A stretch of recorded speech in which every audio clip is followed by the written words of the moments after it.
আসসালামু আলাইকুম বড় ভাই, শরীরটা ভালো? হেই বন্ধুরা, ওয়েলকাম ব্যাক। আইয়া পড়ছি আমি। ওকে, বুঝছি, হয় নাই, আবার আবার আবার। সো হ্যালো ভাই brother, welcome back.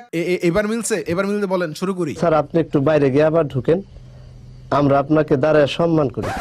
So hello ভাই ব্রাদার, ওয়েলকাম ব্যাক। তো কেমন আছো তোমরা? ভাই রে ভাই, কে তুমি? বিশ্বাস করেন না রাসেল ভাই, এই খালাম্মা কোনোদিনও চিনে নাই আমার। সেই 2021 সালে আমি যখন আমার জীবনের প্রথম রোস্টিং ভিডিও বানাই, ঠিক তখনও এই খালাম্মা আমাকে বলেছিল কে তুমি? আর আজকে 2025 সাল, আজকে ওই খালাম্মা আমাকে চিন্তাছে না। বলেন তো ভাই, এটা কোনো কথা? দোষটা কি আমার না খালাম্মার?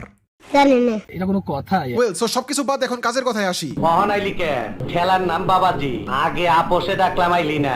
আহা, আরে ডিপজল চাচা, এমন কিছু না। আচ্ছা শুনো, অনেকদিন পর যেহেতু ভিডিও বানাচ্ছি, সুতরাং একটু উচিত আমার সবার খোঁজ খবর নেওয়া, কি বলো? তো বলো তো, কেমন আছো তোমরা? আশা করছি তোমরা সবাই অনেক অনেক বেশি ভালো আছো, এবং আল্লাহর রহমতে তোমাদের দোয়ায় আমিও অনেক অনেক ভালো আছি। তোমরা যখন থেকে আমাকে চিনো, তোমাদের সবার পরিচয় হয়তো তখন শুধু একটাই ছিল, যে তোমরা একটা গেমার। তোমরা জাস্ট একটা গেমার, এর বাইরে তোমাদের অন্য কোনো পরিচয় ছিল বলে আমার মনে হয় না। উফ, মায়েরই কি দিন ছিল। কারবারি বরিশাল আর কারবারি নোয়াখালী, কে থাকতো গ্রামে কিংবা কে থাকতো শহরে, কোনো ম্যাটার করতো না। এমন কি কার বয়স 15 কিংবা কার বয়স 25, কোনো ম্যাটার করতো না। জাস্ট যার সাথে যার ভালো গেম প্লে জমতো, তার সাথে সেই স্কোয়াড সারাদিন তার সাথে পড়ে থাকতো গেমে। আর কাস্টম ম্যাচে একবার যদি কেউ কাউকে নক করে লল ইমোট দিয়েছে, তাহলে তো হইলই ভাই, ভারত পাকিস্তানের যুদ্ধকেও হার মানাবে। ওরে বাবা রে বাবা। বিশ্বাস করেন না রাসেল ভাই, ভারত পাকিস্তানের যুদ্ধটাও এত ভয়াবহ না যতটা না ভয়াবহ অবস্থা হইতো শুধুমাত্র একটা লল ইমোট দেওয়ার কারণে। সেই সময়টা আমার জন্য ছিল একটা সোনালী সময়। কি না করছি আমি সেই সময়টা! ইস, কত জনরে কত ভাবে ভরছি, কত জনরে তো আবার পাছায় থাপ্পড় মেরে মার্কেট থেকে বের করে। সেই ফ্রি ফায়ার গেম কিন্তু এখনো আছে, এখনো কিন্তু অনেক মানুষ আছে যারা কিনা সারা রাত জেগে ফ্রি ফায়ার গেম খেলে।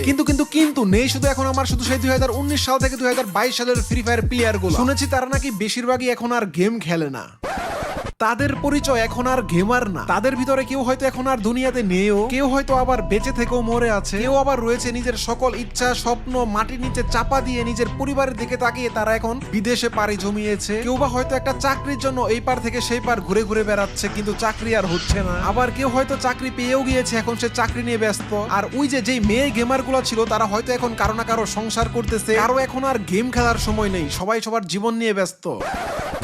কিন্তু আর এত ব্যস্ততার মাঝখানেও আমি চলে এসেছি তোমাদের মাঝে আবারও।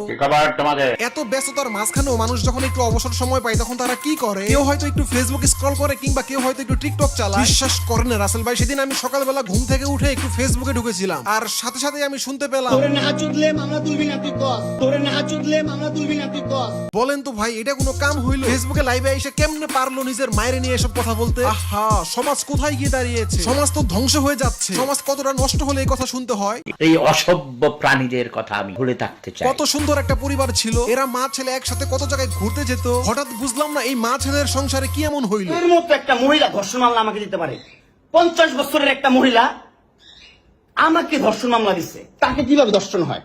তোকে কিভাবে ধর্ষণ হয়? সহমত ভাই তোমরা যে যাই বলো, আমি কিন্তু এখানে মামুনের সাপোর্টে। একটা মা হয়ে কিভাবে ছেলের নামে 5-5টা মামলা করতে পারে, তাও নাকি আবার একটা ধর্ষণ মামলা? এই মেয়েটাকে ধরে আমার কাছে পাঠিয়ে দাও, ওকে ঝাড়ু দিয়ে ওর পিঠে ক্রাশ করে তাকে আগে মারতাম, কমপক্ষে 3 মিনিট মারতাম। ভাই ফাইজলামি নাটক সব বাদ। আসলে বিষয়টা হচ্ছে ভাই, লাইলার আছে বহুত টাকা, কিন্তু মারার সমস্যাটা হচ্ছে লাইলার শখ জাগছে বুইরা বয়সে কচি খাওয়ার। আর কেন জানি মনে হয় আমার তার কচি খাওয়ার স্বভাবটা অনেক আগে থেকেই আছে, যার কারণে এর আগে লাইলার আরো দুইটা বিয়ে হয়েছিল, একটাও টিকে না। সো জাস্ট এই বড়ির একটাই দোষ, তার শখ জাগছে কচি খাওয়া। আর তার এই ফাদের শিকার ছিল মামুন।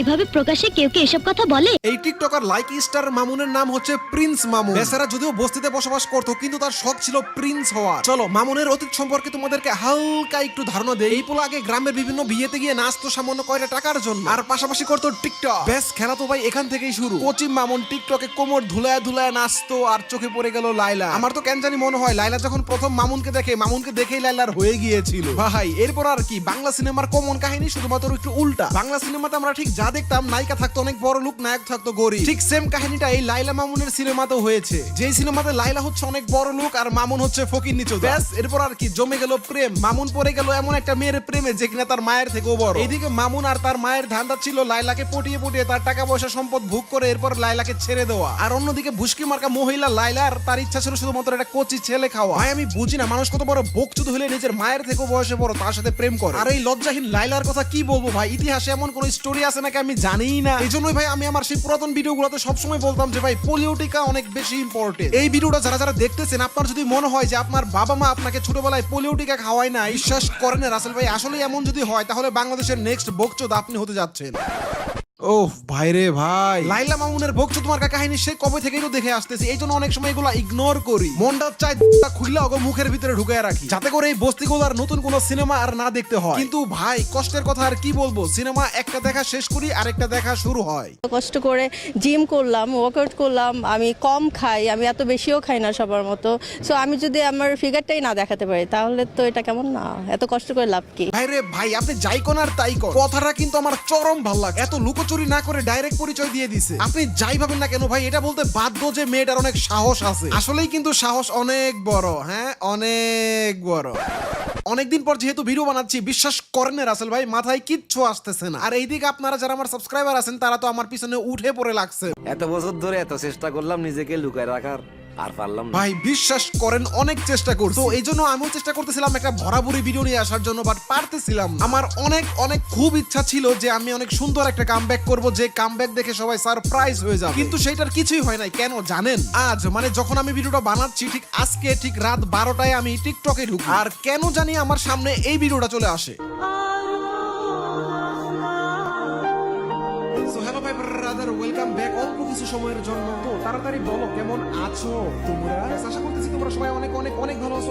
কি ভাবতেছেন টিকটকের এই ভিডিওতে আমার প্রশংসা করেছে এই জন্য আমি ভিডিও বানাচ্ছি আজকে? এমন কিছুই না। আমি যখন এই ভিডিওটার কমেন্ট বক্সে যাই, কমেন্ট বক্সটা দেখার পর আমার চোখ দিয়ে একাই পানি চলে আসে। দ্যাটস ইট, আমি আর কিছুই ভাবিনি। একদম সোজা আমি বেড থেকে আমি টেবিলে এসে পড়েছি, এবং আমি আপনাদের কমেন্ট দেখে এতটাই ইমোশনাল হয়েছি যে আমি আর কিছুই ভাবি। আমি এটা বিন্দু পরিমাণের জন্য ভাবিনি যে আমার মাথায় কোনো কন্টেন্ট রেডি নাই, আমার কোনো স্ক্রিপ্ট নাই। আমার মাথায় শুধু এসেছে মানুষ আমাকে এত চাইতেছে, আমি কেন আসতেছি না। এত মানুষ আমাকে চাচ্ছে, কালকে যদি আমি মরে যাই তাহলে কি হবে? তো এই জন্য আমি আর দেরি করি নাই। কিসের কামব্যাকের মায়ের বা, আমার মাথায় যা আসছে আমি ভিডিওতে তাই বলছি। এন্ড এখন বাজে হচ্ছে রাত 4টা, এখন আমি এডিট করব এবং আমি সকালে ভিডিওটা আপলোড করব। সো আর বেশি কথা না বলে নিজের প্যান্টের নিচ থেকে হাতটা বের করে ভিডিওতে একটা লাইক মারো, কমেন্ট করে জানাও কেমন লাগলো। সো আজকের ভিডিও এই পর্যন্তই, দেখা হচ্ছে পরবর্তী কোনো ভিডিওতে। সে পর্যন্ত সবাই ভালো থাকবেন, সুস্থ থাকবেন, টাটা, আল্লাহ হাফেজ।